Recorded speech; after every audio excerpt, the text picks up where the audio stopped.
ഓച്ചന്തുരുത്തുകാരിയാണോ? അതെ. ഇവിടെ ജനിച്ചു, ഇവിടെ വളർന്നു അല്ലേ? ആരാണ് വത്സൻ? എന്റെ ഹസ്ബൻഡ്. അതേ ഇപ്പോഴില്ല അല്ലേ? ഓക്കെ. ഈ കൊറോണ കൊണ്ടുപോയി അല്ലേ? ഇന്ന് കൊറോണ ബാധിച്ച ആളല്ലേ? അതെ. എത്ര കാലം കിടന്നു? എനിക്കധികം വലിയ പ്രയാസങ്ങളൊന്നും ഉണ്ടായിരുന്നില്ല.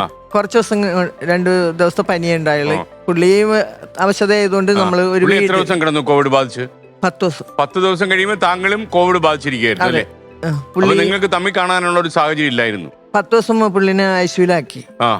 പിന്നെ കണ്ടില്ല. കുറെ ദിവസം ഞങ്ങൾ ഒന്നിച്ച് ഒരു വീട് എടുത്തിട്ട് മാറിയതായിരുന്നു. അവിടെ നിന്നാണ് പുള്ളിക്ക് സീരിയസ് ആയപ്പോ ഹോസ്പിറ്റലിലേക്ക് കൊണ്ടുപോയത്. മാറി. പിന്നെ 10 ദിവസം സംസാരിക്കാൻ പറ്റില്ല ഈ 10 ദിവസങ്ങൾ. ഇല്ല, അതിനിടയ്ക്ക് 2 ദിവസം സംസാരിച്ച് ഫോണിൽ കൂടി അവര് നമ്മളെ കാണിച്ചു തന്നായിരുന്നു. അപ്പൊ നന്നായിട്ടാണ് സംസാരിച്ചത്. Video call. അപ്പൊ അവസ്ഥ അപ്പൊ നല്ലൊരു നമുക്കൊരു പ്രത്യാശ ഉണ്ടായിരുന്നു. കാരണം ഒരു വലിയ കുഴപ്പമൊന്നും ഇല്ലാതെ സംസാരിച്ച് നമ്മള് വരണ്ട, ഇവിടെ ഭയങ്കര ഡേഞ്ചറാണ്, താൻ വരണ്ടട്ടാന്നൊക്കെ എന്നോട് പറഞ്ഞു. അപ്പൊ നമ്മൾ അതിൽ നിന്ന് രക്ഷപ്പെട്ടു പോരും എന്ന് തന്നെ വിചാരിച്ച്. പക്ഷെ കൊറോണ മാറി 3-4 ദിവസം കഴിഞ്ഞതിന് ശേഷമാണ് പിന്നെ പെട്ടെന്ന് ഒരു ശ്വാസം മുട്ടൽ പോലെ വന്നത്. അങ്ങനെ മരിച്ചു അല്ലേ? 10ാമത്തെ ദിവസം. എത്രാമത്തെ വയസ്സിലാണ് അദ്ദേഹം കടന്നു പോയത്? പുള്ളിക്ക് 65 വയസ്സ്. അത് ഈ നാടകമായിട്ടൊക്കെ ബന്ധമുള്ള ആളായിരുന്നു. പാട്ടെഴുതും, സംഗീതം ചെയ്യുമായിരുന്നു, നാടക സംവിധാനം ചെയ്യുമായിരുന്നു. പ്രൊഫഷനിലേക്കല്ല എന്ന് മാത്രം ഉണ്ടായിരുന്നുള്ളൂ, അമേച്ചറായിട്ട്. അത് ഞങ്ങളൊരു തീരുമാനം എടുത്തിട്ടാണ്. 2 പേരും പ്രൊഫഷനിലേക്ക് പോയ പിള്ളേരുടെ കാര്യം നമുക്ക് ശ്രദ്ധിക്കാൻ പറ്റൂലല്ലോ. അപ്പൊ അതുകൊണ്ട് ആരെങ്കിലും ഒരാള് ഇറങ്ങാന്ന് തീരുമാനിച്ചു. അപ്പൊ പുള്ളി പറഞ്ഞ് ഞാൻ പോയാ മതി. വിപ്ലവ കല്യാണമായിരുന്നു, സമുദായ പ്രശ്നങ്ങളുണ്ടായിരുന്നു. അദ്ദേഹം ഹിന്ദു ആയിരുന്നു, താങ്കള് ക്രിസ്ത്യനായിരുന്നു അല്ലേ? തൊട്ടടുത്ത വീടുമായിരുന്നു.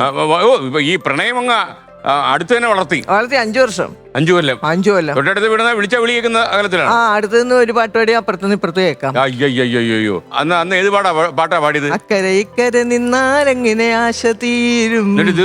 തീർന്നു. അത് നന്നായി.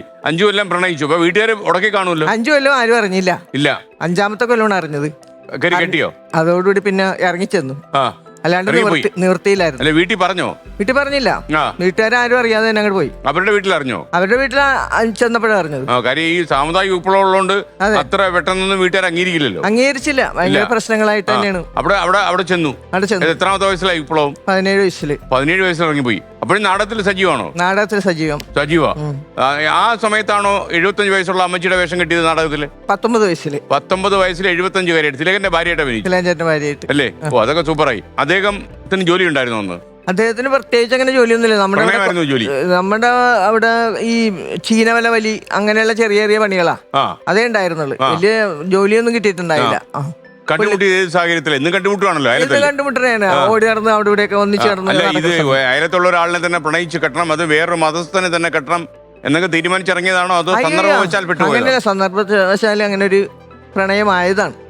എപ്പോഴോ ആയി എന്നേ പറയാൻ പറ്റുള്ളൂ. നമ്മൾ ഒന്നിച്ച് നടക്കണം, ഒന്നിച്ച് സ്കൂളിൽ പോണ്. നേരെ ഓടാനുള്ള സാഹചര്യം ഇല്ലായിരുന്നു. ഒളിച്ചോടാൻ നിവൃത്തിയില്ല. വീട് വരെ ഓടി. ഇങ്ങനെ ഒന്ന് റൗണ്ട് ചെയ്ത് വരുമ്പോ വീടായി. അത്ര ഉണ്ടായിരുന്നു. അപ്പൊ വീട്ടിന് അവരുടെ വീട്ടിൽ ചെന്നു അല്ലേ? അവരുടെ വീട്ടിൽ ചെന്നിട്ട് അപ്പൊ അവരുടെ അമ്മ അരിവാളെടുത്ത് തട്ടിക്കളയാനായിട്ടോ. അപ്പൊ ഞാൻ ചിരിച്ച്. അപ്പൊ അവള് കണ്ടാ ചിരിക്കുന്നത് കണ്ടാന്ന് പറഞ്ഞിട്ട് അമ്മായിമ്മ തകർത്ത് പിന്നെ വിട്ടു. പിന്നെ അവിടെ താമസിക്കാൻ പറ്റിയോ? പിന്നെ താമസിക്കാതെ നിവൃത്തിയില്ലല്ലോ, വേറെ എങ്കിലും പോകാൻ വഴിയില്ല. അല്ല, വീട്ടിലപ്പോ അറിഞ്ഞല്ലോ, തൊട്ടയലത്തല്ലേ? വീട്ടിലറിഞ്ഞിട്ട് അവര് വന്നോ? അവിടെ അപ്പച്ചൻ വന്ന്, അമ്മച്ചി വന്ന്, അനിയത്തി വന്ന് തിരിച്ചു പോരാൻ വിളിച്ച്. പക്ഷെ ഞാൻ പറഞ്ഞു ഇനി ഞാൻ തിരിച്ചു വരില്ല, പോയിക്കോന്ന് പറഞ്ഞു. അപ്പച്ചൻ രൂക്ഷമായെന്ന് പറഞ്ഞാല് ഇയാള് പുറത്തേക്ക് ഇറങ്ങിയ തല്ലാനെന്നുള്ള ഒരു അവസ്ഥയിലോട്ടായിരുന്നു അപ്പച്ചൻ. പക്ഷെ തല്ലുമെന്ന് പ്ലാൻ ഇട്ടത് കൊണ്ടാണ് ഞാൻ അന്ന് ഇറങ്ങി പോകുന്നത്. ഒരു പകലൊരു പ്ലാനിങ് ഉണ്ടായി, അവനിട്ട് 2 കൊടുത്താൽ ഇത് ശരിയാവുള്ളന്ന്. അപ്പൊ അത് വേറൊരു കൂട്ടുകാരൻ വഴി ഞാൻ അറിഞ്ഞായിരുന്നു. അപ്പൊ പോണെങ്കിൽ ഇപ്പൊ പോണോ, അല്ലെങ്കിൽ മത്സരം തല്ലി കഴിഞ്ഞിട്ട് പോവാം, പിന്നെ അത് നടക്കൂല കേസ് എന്ന് പറഞ്ഞു. അപ്പൊ പിന്നെ ഞാൻ 2 കൽപ്പിച്ച് അങ്ങോട്ട് പോയി. ഇത്രയും അടിക്കാൻ സ്പീഡുള്ള ആൾക്കാർ വീട്ടിലുള്ള സ്ഥിതിക്ക് ഈ 5 കൊല്ലം എങ്ങനെ ഈ പ്രണയം രഹസ്യമായിട്ട് കൊണ്ടുവന്നു? അത് ഞാൻ ഭയങ്കര സോഷ്യൽ മെന്റാലിറ്റി ഉള്ള ഒരാളാണ്. എല്ലാവരും 5 കൊല്ലം അവരെ മണ്ടരാക്കി. 7 മക്കളോ? എത്ര വീട്ടിലുണ്ടായിരുന്നു? 7 മക്കൾ. അതിൽ മൂത്തായിരുന്നു. മൂത്തവള് പോയ വഴി എന്ന് വീട്ടുകാർ പേടിച്ചു കാണും. അല്ല, ഇത്ര അടുത്തൊക്കെ തന്നെ ഇങ്ങനെ ചെയ്തപ്പോ മറ്റുള്ള പിള്ളേർക്ക് അത് ഭാവിയിൽ പ്രശ്നമാവില്ല എന്നുള്ള ഒരു അപ്പച്ചനുണ്ടായിരുന്നു. അവരുടെ ഭാഗത്ത് നോക്കിയാൽ അത് ശരി തന്നെയല്ല. അപ്പൊ യഥാർത്ഥത്തിൽ 5 കൊല്ലം കഴിഞ്ഞിട്ടാണ് അവ വീട്ടിൽ ചെല്ലുന്നത്. അതെ. അപ്പൊ ആ ദിവസം തന്നെ ഭയങ്കര പാടായോ? അവിടുത്തെ വീട്ടിലെ അവസ്ഥ എന്തായിരുന്നു? അവിടെ ഒരു സാമ്പത്തികമുള്ള ഇല്ല ഇല്ല. നമ്മുടെ വീട്ടിലും വലിയ സാമ്പത്തികമൊന്നുമില്ല. അപ്പച്ചനൊരു അതിലാണ് നമ്മുടെ ഐക്യം അല്ലേ? എന്റെ വീട്ടിലും സാമ്പത്തികം ഇല്ല. അത് മാത്രമല്ല, പുള്ളി നന്നായിട്ട് പാടുമായിരുന്നു. പാട്ടി വീണു പോയതാ. എന്നിട്ട് അദ്ദേഹം അവിടെ നിന്ന് പാടുന്ന കരിമുകിൽ കാട്ടിലെയാണോ പാടുന്നത്? പഴയ പാട്ടല്ലേ? കരിമുകിൽ കാട്ടിലൊന്നും പാടില്ല, അയാൾ നല്ല ഹാപ്പി ആയിട്ടുള്ള പാട്ട് പാടും. അതെ, ഓക്കെ.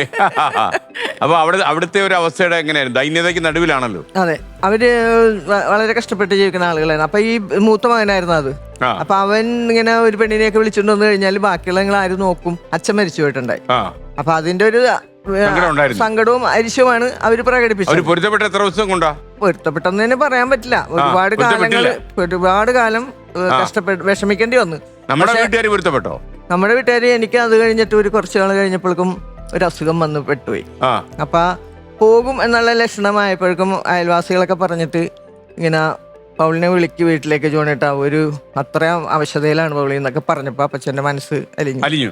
അപ്പൊ അപ്പച്ചൻ വന്നോളാൻ പറഞ്ഞു. കൊണ്ടുപോകാനൊന്നും വന്നില്ല, എന്നാ വന്നോട്ടെ എന്ന് പറഞ്ഞു. അങ്ങനെ ഞാൻ വീട്ടിലേക്ക് പോയതാ. ഈ 5 കൊല്ലത്തിനിടയിൽ ഇത് പുറത്തറിഞ്ഞത് എങ്ങനെയാ? അത് നമ്മുടെ ബന്ധത്തിൽ തന്നെ ഒരാൾക്ക് മനസ്സിലായി സംഭവം. മനസ്സിലായി ഇത് അപകടമാണ്. അപ്പൊ അയാൾ അപ്പച്ചനോട് പറഞ്ഞു കൊടുത്തു. അപ്പച്ചന്റെ അനിയന്മാരെല്ലാരും കൂടി കൂടിയിട്ടാണ് അങ്ങനെ തീരുമാനിച്ചു. ഒരു സഭ കൂടി തീരുമാനിച്ചു. അടിച്ചിട്ടുള്ള കാര്യം. അയാൾ അടിച്ചു കഴിഞ്ഞാല് അവരുടെ വീട്ടിൽ അച്ഛനും കൂടി ഇല്ലാത്ത സമയത്ത് ഒരടി കൊണ്ട് കഴിഞ്ഞാൽ പിന്നെ ഇവരാണെങ്കിൽ ഭയങ്കര ആൾക്കാർ, വലിയ ആൾബലമുണ്ട്. വലിയ ആളുകൾ ചെന്ന് ഒരാളെ അടിക്കുക. 10-22 വയസ്സുള്ളൂ. അപ്പൊ അത് അങ്ങനെ ആയിക്കഴിഞ്ഞാൽ പിന്നെ ഈ ബന്ധം നിലനിന്ന് പോകൂല. അപ്പോ ആ ബന്ധം വേണ്ടെന്ന് വെക്കണം.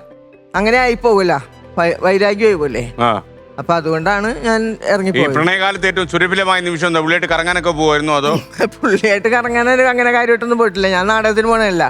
അപ്പൊ നാടകം കാണാൻ വരുമായിരുന്നു? നാടകം കാണാൻ വരും. അല്ല, നാടകം നമ്മൾ നമ്മുടെ കുടുംബക്കാർ ആ പരിസരം എല്ലാ ആളുകളും, എന്റെ നാടകം എന്ന് പറഞ്ഞാൽ 5 കിലോമീറ്റർ 10 കിലോമീറ്റർ ഒക്കെ നടന്നു വരെയും നാടകം കാണാൻ വരുമായിരുന്നു. അന്ന് കൂടുതൽ അമ്മ വേഷങ്ങളായിരുന്നു. കവിയൂർ പെണ്ണമിച്ചിട്ട് കാര്യം പറഞ്ഞ പോലെ അതെ, അമ്മ വേഷങ്ങൾ ചെയ്തെന്ന് പറഞ്ഞ ഒരു പി.ജെ. ട്രൂപ്പിലേക്ക് ചെന്നതിന് ശേഷമാണ് അമ്മ വേഷം ചെയ്യാൻ തുടങ്ങിയത്. അതായത് അവിടെ അമ്മയാണ് ഏറ്റവും നല്ല ക്യാരക്ടർ, നല്ല വേഷം അഭിനയിക്കാൻ സംഭവമുള്ളൂ. അപ്പൊ എനിക്കത് ഭയങ്കര ഇഷ്ടമായിരുന്നു. അങ്ങനെ ഞാൻ അവർ ചോദിച്ച് വാങ്ങിച്ചാണ് ഓരോന്ന് ചെയ്തിരുന്നത്. എനിക്ക് ആ അമ്മ വേഷം തന്നെങ്കിൽ കൊള്ളായിരുന്നു. അങ്ങനെ പറഞ്ഞാണ് ഞാൻ അമ്മ വേഷത്തിലേക്ക് ആയത്. 9ാം വാർഷിക നിറവിൽ